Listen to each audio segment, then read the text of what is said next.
Tayo! Ay, Nana Mildred, nakita niyo po ba si Jessie? Hindi, kanina lang pa ako dito.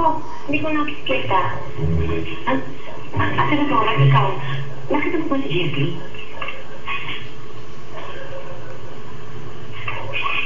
Dead ba? Jessie? Jessie?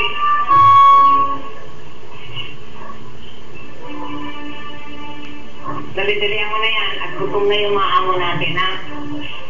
Opo.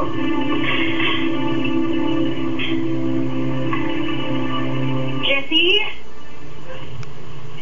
Jessie? Kaya yung batang yun. Alam niyo, hindi niyo sabihin, hindi alam ni Jessie na dumi ng inay si Ate Almira. Huwag mo ilakas yung boses mo, ha? Hindi niya alam. Kasi doon sa Amerika yung lumaki. Inuwi lang ni Amanda noong isang taon. Ay, hindi naman Jessie tunay na pangalan yan eh. Janelle. Ha?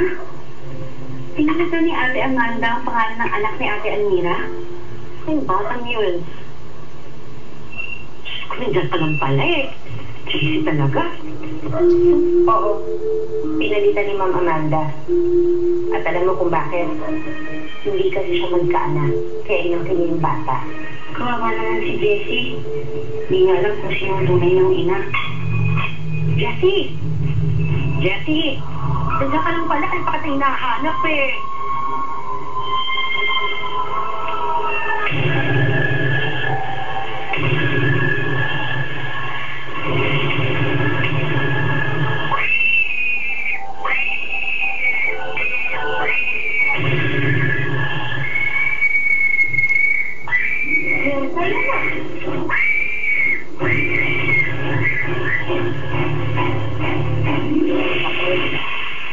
Lahat ng hindi kailangan doon sa itaas, kailangan dito natin itambak sa bodega, ha? Di ba, anak ko yung sa Edwin? Bakit ito nakalagay? Kasi ayaw ni Amanda makita yan. Matagal ang patay na yan.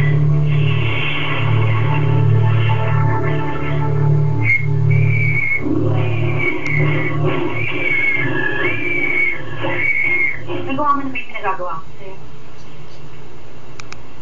Good.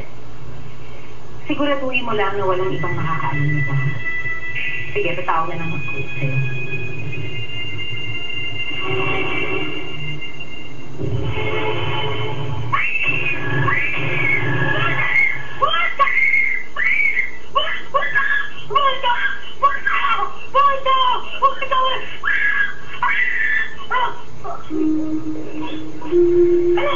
Ano bang nangyayari dito sa yaya mo?